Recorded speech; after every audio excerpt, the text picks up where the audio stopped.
Habiendo estudiado la primera parte del capítulo 11, ahora pasamos a finalizarlo en la última sección.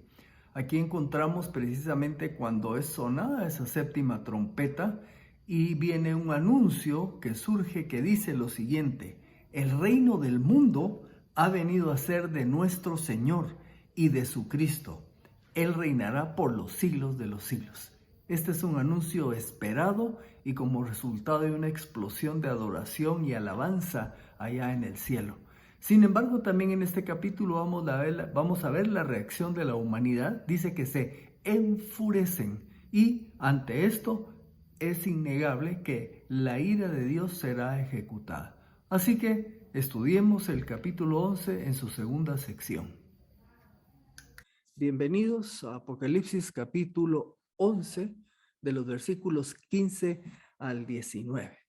Así que estamos arrancando primero con una introducción, un pequeño recordatorio. Recuerden que en el capítulo 10 el ángel poderoso expresa: ya no hay más tiempo.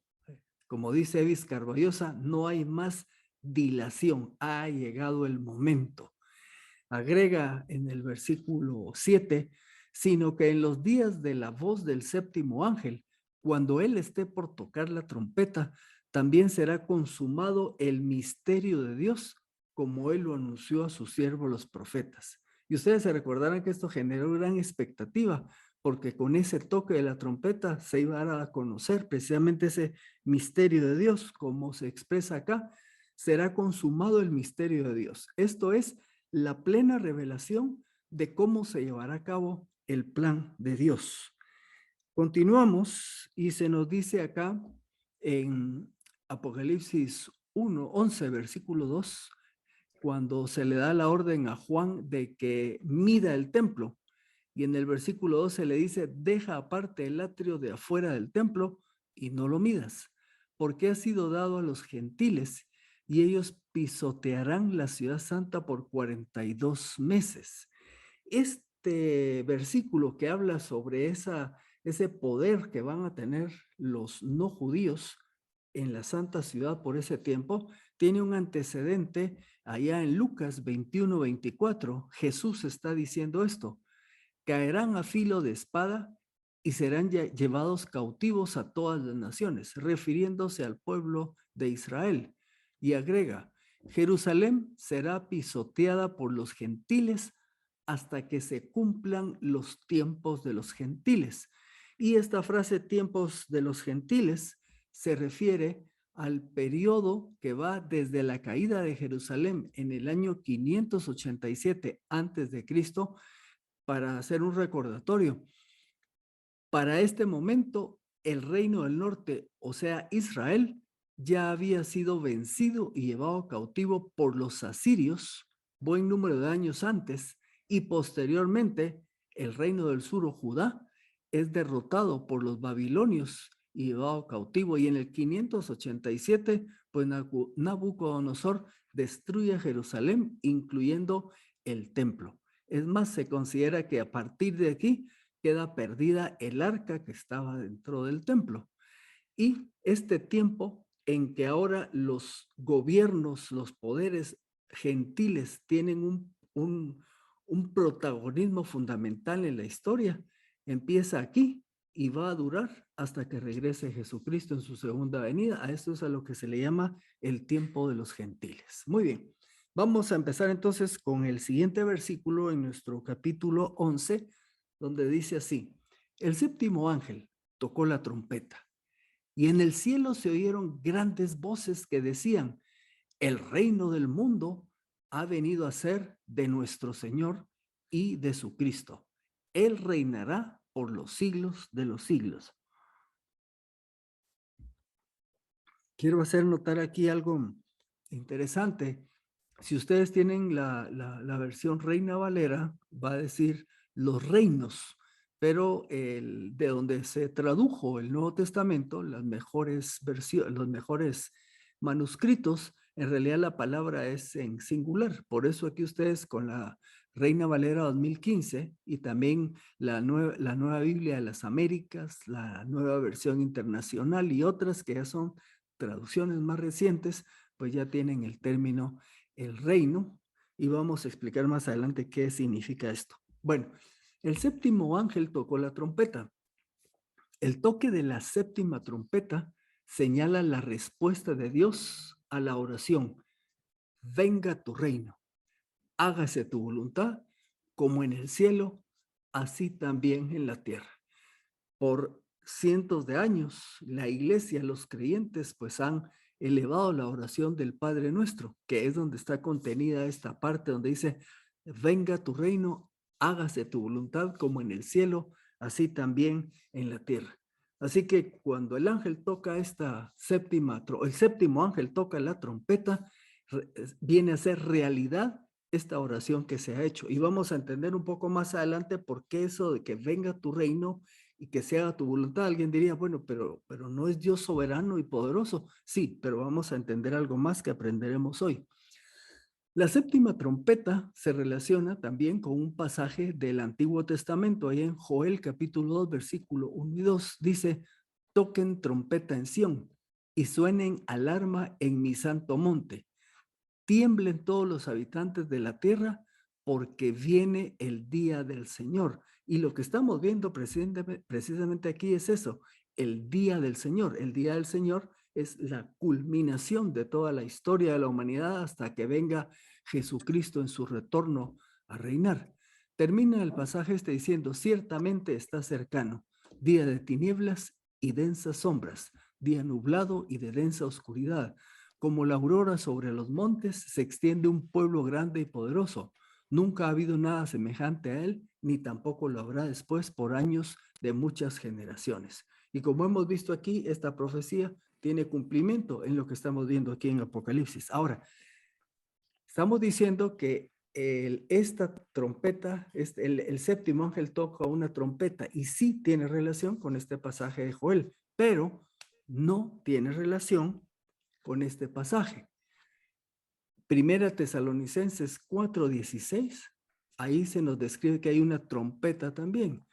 Dice: porque el Señor mismo descenderá del cielo con aclamación, con voz de arcángel y con trompeta de Dios, y los muertos en Cristo resucitarán primero.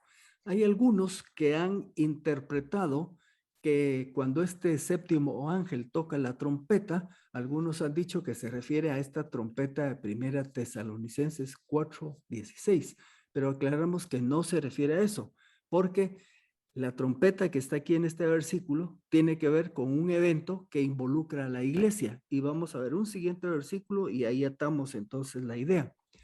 Tampoco está relacionada esta trompeta con el versículo 52 del capítulo 15 de Primera Corintios. Dice: en un instante, en un abrir y cerrar de ojos, a la trompeta final, aquí está el término, porque sonará la trompeta y los muertos serán resucitados sin corrupción y nosotros seremos transformados. Entonces, tenemos que entender esto. La séptima trompeta es el preludio que anuncia la toma de posesión del reino del mundo por parte de Jesucristo y, consecuentemente, los juicios de las 7 copas, con lo que se viene a ver el final de los tiempos de los gentiles y el regreso glorioso del Señor Jesucristo. Entonces, aclarando, esta trompeta es el anuncio de esa futura toma de posesión del reino del mundo por parte de Jesucristo. También vamos a ver más adelante, se reanuda el relato allá en el capítulo 16 con los juicios de las 7 copas que se derivan de esta séptima trompeta. Y cerramos aquí, como les decía, que los pasajes que vimos de Primera Tesalonicenses y Primera Corintios se refieren al arrebatamiento de la iglesia por parte de Jesucristo antes del inicio del periodo de la tribulación o semana 70 de Daniel. En pocas palabras, la séptima trompeta no tiene que ver con la trompeta que se oye en el arrebatamiento. Son 2 trompetas diferentes, por así decirlos. Aclarado esto, continuamos.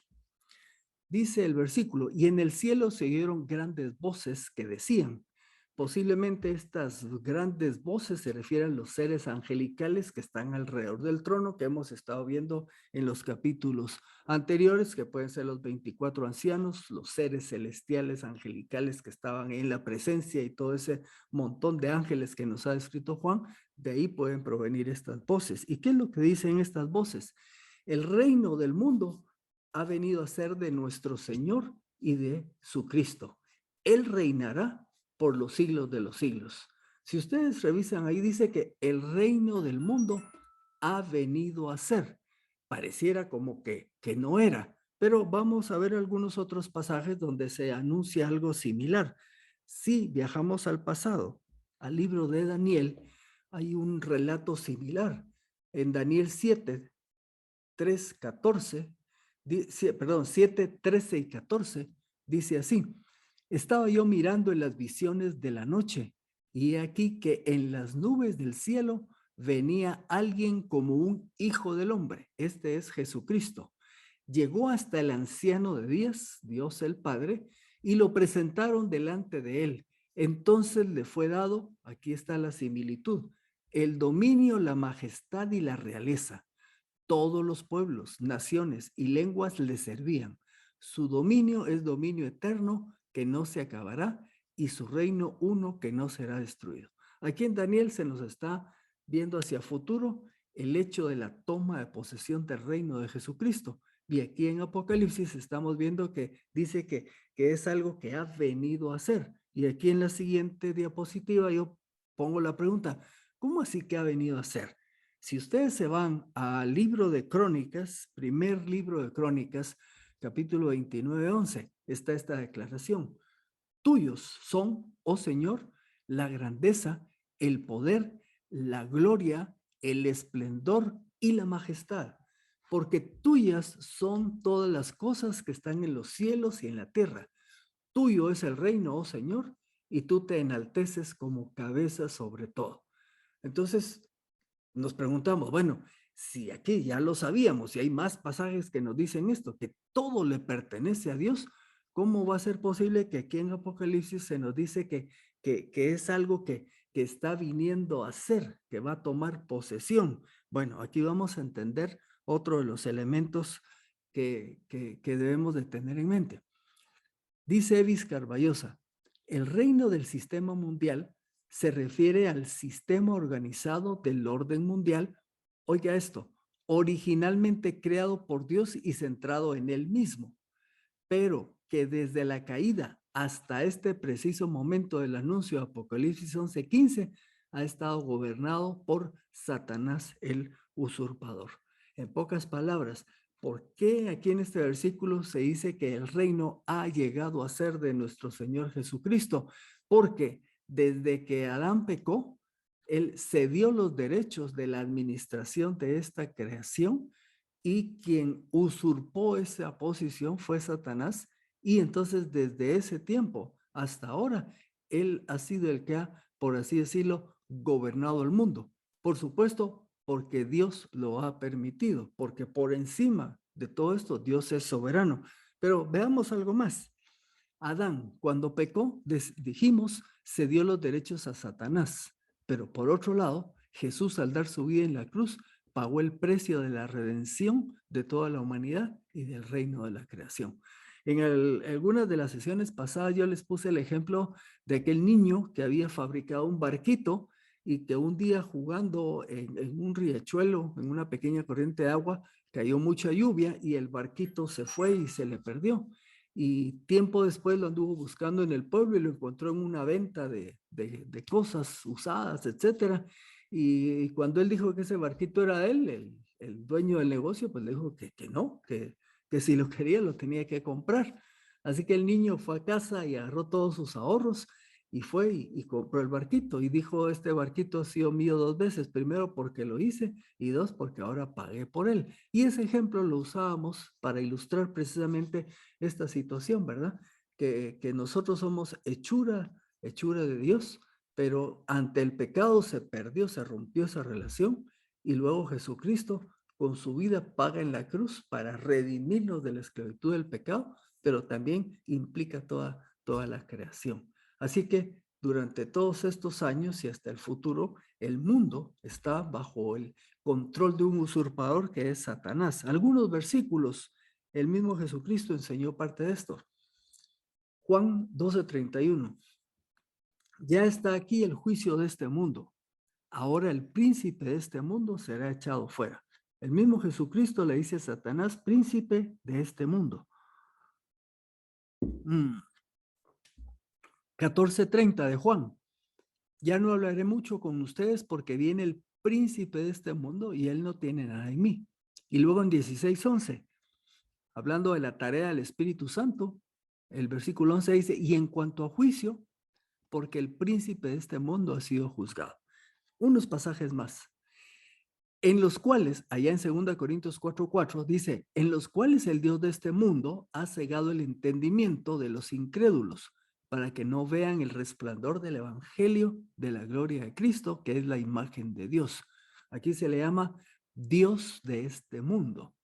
Y en 1 Juan 5:19 nos decía el apóstol Juan, sabemos que somos de Dios y que el mundo entero está bajo el poder del maligno. Entonces ahora entendemos por qué razón el versículo nos está diciendo que el Señor Jesucristo va a venir y va a tomar posesión del reino del mundo, porque precisamente ha estado bajo las manos de un usurpador. Nos agrega el versículo diciendo, Él reinará por los siglos de los siglos. Jesucristo reinará por los siglos de los siglos. Esto puede verse que tiene dos aspectos, uno terrenal e histórico. Él va a reinar durante el milenio, ese reino de 1000 años que inicia cuando Jesucristo retorna por segunda vez. Y tiene un aspecto que trasciende el tiempo, ya que su reinado se extiende con los cielos nuevos y nueva tierra durante toda la eternidad, que también lo vamos a ver aquí en el libro de Apocalipsis. Lucas 1:33 nos dice, y reinará sobre la casa de Jacob para siempre, y su reino no tendrá fin. Excelente. Versículo 16. Y ante esto, los 24 ancianos que estaban sentados en sus tronos delante de Dios, se postraron sobre sus rostros y adoraron a Dios. Este anuncio que viene con la séptima trompeta, este anuncio de toma de posesión, resulta en un acto de adoración por el tan esperado evento. Realmente es una gran noticia, ¿verdad? Al fin va a culminar toda esta historia de la redención con el futuro regreso de Cristo, con la consecuente toma de posesión de todo este reino. Un reino, o sea, un regidor, Jesucristo como rey por la eternidad. El versículo 17 nos expresa lo que dicen estos 24 ancianos. Dicen ellos, te damos gracias, Señor Dios Todopoderoso, que eres y que eras, porque has asumido tu gran poder y reina. Entonces vemos que con este acto de oración también va acompañada la acción de gracias, porque se va a iniciar este reino. O sea, el reino bajo la dirección, bajo el reinado, valga la redundancia, de Jesucristo. Y consecuentemente se llevará a cabo la derrota de sus enemigos. Dice el versículo, refiriéndose, dice, Señor Dios Todopoderoso. Esto quiere decir precisamente dueño y soberano de todo cuanto existe. Está tomando posesión nuevamente de toda esta creación. Agrega, que eres y que eras. En este sentido, lo que está resaltando es su eternidad. Les agregué entre paréntesis porque los que tienen la versión Reina 60, y ojo, hago estas observaciones no por criticar la versión, sino lo que pasa es que con el avance del tiempo han habido avance con las traducciones, se han ido refinando, haciéndose mejor, y por eso yo aquí que estoy usando la Reina Valera 2015, ya vemos este cambio, porque aquí la frase que has de venir no aparece en este versículo.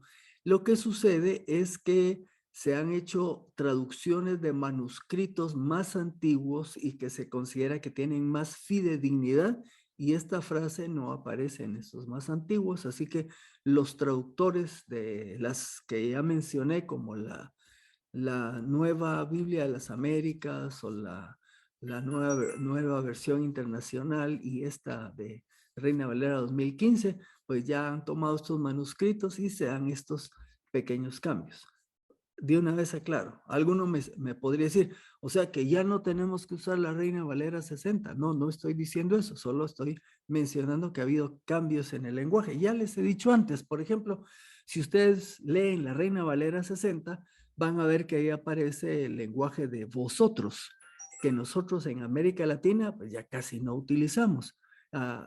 Esta versión, como la Reina Valera 2015, donde antes se decía vosotros, ahora dice ustedes. Ok, se entiende de igual manera. O sea, pueden seguirse usando todas estas versiones, no hay ningún problema. Agrega ahí, porque has asumido tu gran poder y reinas. Lo que está diciendo, has comenzado a reinar, aunque es una declaración que tiene que ver con un hecho que todavía es futuro, porque esto va a ser una realidad cuando Él regrese por segunda vez. Por eso decimos, su reinado ya es un hecho.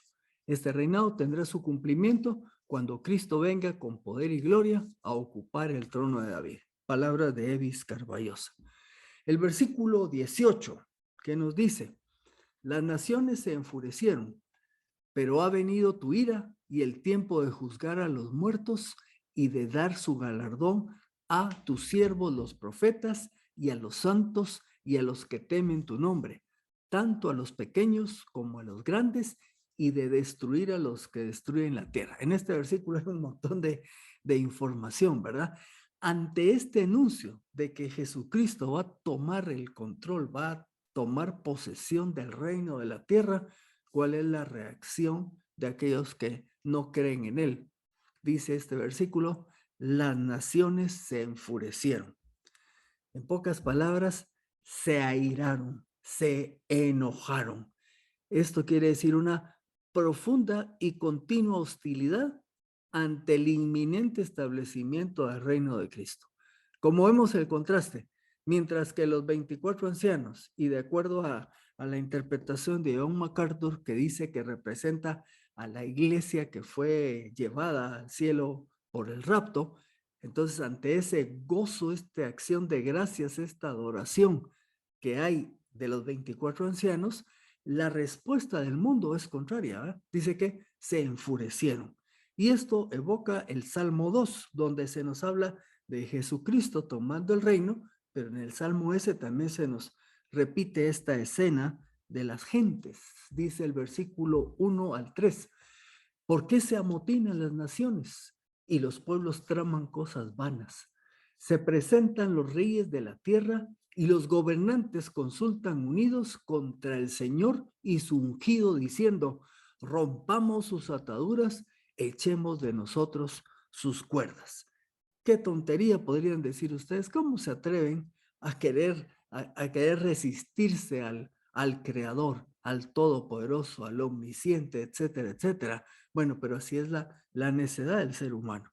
Agrega el versículo, dice, ante este enojo de los seres humanos, se nos dice ahí, pero ha venido tu ira, la ira de Dios, una ira santa y justa.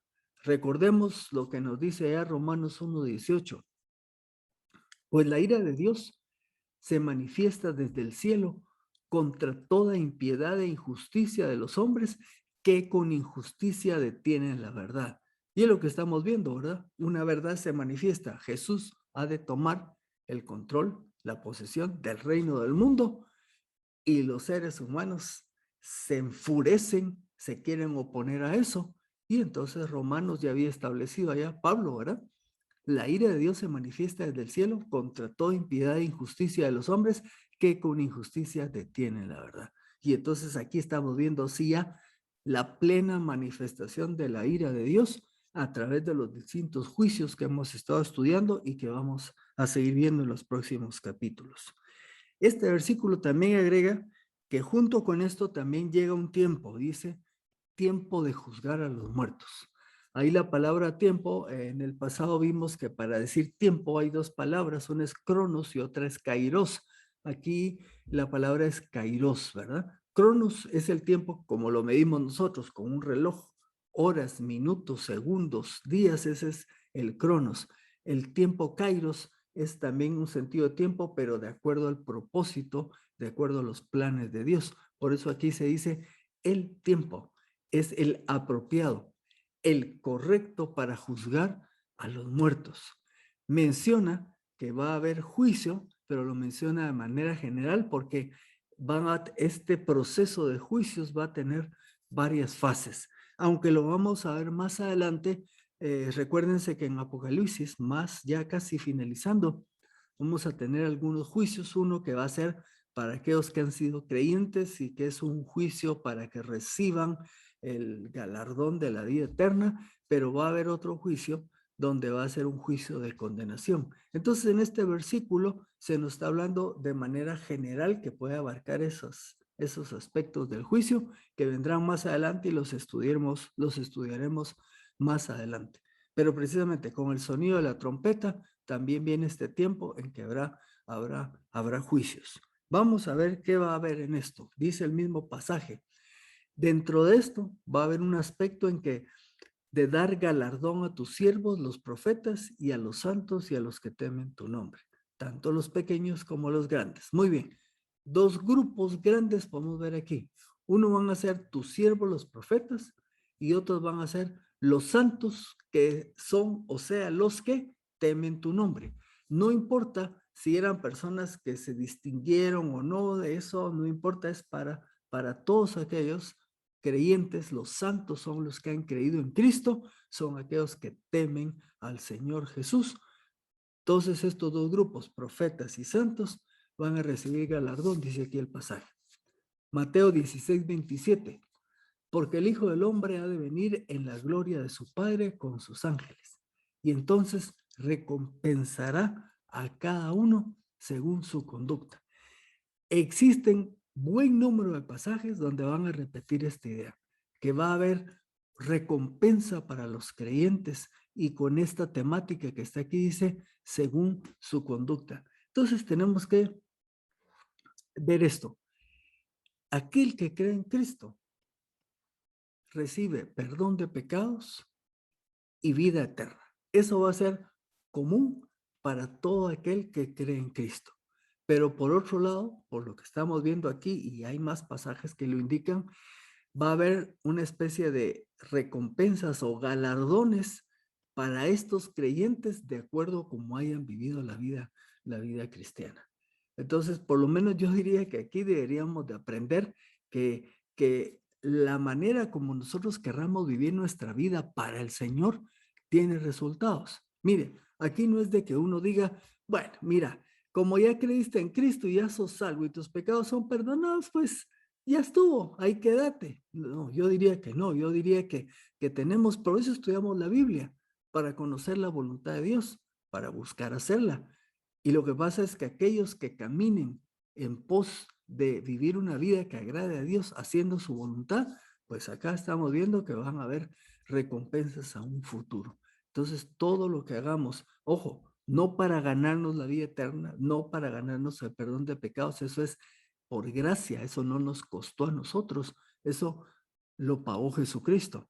Pero una vez que hemos nacido de nuevo, sí hay una tarea por delante que cada uno puede hacer en el hecho de servir al Señor Jesús, y eso va a tener una recompensa a futuro. Entonces, guardemos eso para nuestra vida práctica.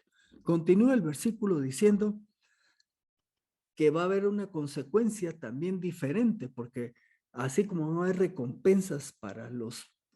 se me olvidó mencionar algo, voy a regresar un poquito. Aquí donde dice los profetas, ¿verdad? En esta sección, profetas, aquí se está incluyendo profetas del Antiguo y del Nuevo Testamento, porque también en el Nuevo, algunos incluso de los apóstoles fueron profetas, y hubo también profetas dentro de la iglesia. Entonces hay recompensa para ellos, así como para los santos, y esos santos pueden ser del Antiguo y también del Nuevo Testamento. Aclarado esto, va a haber otro tipo no vamos a decir recompensa, de consecuencia o de pago, y va a ser destruir a los que destruyen la tierra. ¿Quiénes son los que destruyen la tierra? Para alguien del mundo moderno, Más si es ecologista, podría ser que el que destruye la tierra es el que tira basura y usa plásticos y todo, pero no se refiere a esto, este versículo. Aquí lo tenemos. Se refiere a los inicuos, una palabra que ya no se utiliza, pero la coloqué solo para que nos recordemos, a los malvados, ¿verdad? Se refiere a los malvados y también a todo ese sistema antivalores de la sociedad que abarca lo religioso, lo secular, lo cultural, lo económico y político que está bajo la sombra de Satanás. ¿Qué le espera a todos estos malvados y a todo este sistema del mundo? Lo que les espera es el juicio de Dios. Bueno, veamos la siguiente. Tenemos que dice, versículo 19, y fue abierto el templo de Dios que está en el cielo, y se hizo visible el arca de su pacto en su templo. Entonces estallaron relámpagos, voces, truenos, un terremoto y una fuerte granizada. ¿Qué significa esto? Que Dios actúa en cumplimiento de sus promesas, evidenciado por la apertura del templo celestial y la visibilidad del arca del pacto. Este versículo lo que está diciendo es, Dios cumple sus promesas. Por eso es que se hace esta manifestación acá en este capítulo de ese templo que es el templo celestial, por supuesto, ¿verdad? Y se hace visible el arca del pacto. Tiene otras connotaciones. El que el arca sea mostrada da la idea de que Dios también está atrayendo a los creyentes a su presencia para tener comunión con ellos. Entonces, el que se muestre el arca en este templo celestial es una invitación precisamente a acercar a los creyentes para tener comunión con ellos. Y nos dice el versículo, una vez que es hecho esto, termina esta sección diciendo, entonces estallaron relámpagos, voces, truenos, un terremoto y una fuerte granizada. Ahora, vean los versículos, el capítulo 4, versículo 5, capítulo 8, versículo 5 y 16, 18. Y tomé solo las secciones que reproducen lo mismo acá. Dice el primero, del trono salen relámpagos y truenos y voces. 5a del capítulo 4. Y se produjeron truenos y estruendos y relámpagos y un terremoto. Capítulo 8, versículo 5b. Entonces se produjeron relámpagos y estruendos y truenos y hubo un gran terremoto. Capítulo 16, versículo 18a. ¿Qué quiere decir esto? Dios hace sentir su presencia de manera potente e inconfundible.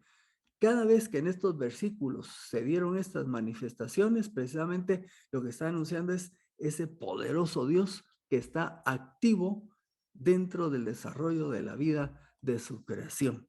Entonces, por eso dice, se manifiesta de manera potente e inconfundible, inconfundible. El ser humano que no cree en Dios, que se opone a Él o que simplemente le ignora, se dará cuenta que Dios ejecutará sus juicios con un poder abrumador. Y lo hemos estado estudiando con los distintos juicios, tanto de los sellos como de las trompetas, ¿verdad? Que el hombre se confronta con este Dios poderoso. Algunos van a creer, van a cambiar de actitud, se van a arrepentir, pero hay una gran mayoría que va a seguir rebelde, necia y se van a oponer. Sencillamente van a chocar contra la pared del poder abrumador de Dios. Y así llegamos al final entonces del capítulo 11. Noten esto. El capítulo 11 empezó cuando Juan le dice que tome las medidas del templo terrenal que dijimos que va a existir en un futuro allá en el país de Israel, en Jerusalén. Ahí empieza el capítulo 11, pero termina con mostrándonos el templo celestial allá en la presencia de Dios mismo. Así que gracias por estar con nosotros esta noche. Estamos terminando aquí el capítulo 11 y nos veremos la próxima semana para ver el capítulo 12. Vamos a dejar de compartir pantalla y vamos a proceder a abrir entonces los micrófonos para que tengamos algún tipo de interacción. Si hay dudas, inquietudes o preguntas, pues este es el momento que podemos interactuar. Bien, ahora que terminamos el capítulo 11, pues por supuesto nos movemos hacia el capítulo 12. Vamos a encontrar el relato de una mujer que está embarazada, también el relato de un dragón rojo espeluznante que tiene como objetivo acabar con ese futuro hijo de esa mujer. También nos habla de una batalla celestial dirigida por el arcángel Miguel contra Satanás y sus huestes. Bueno, eso es lo que miraremos en el próximo estudio. Hasta pronto.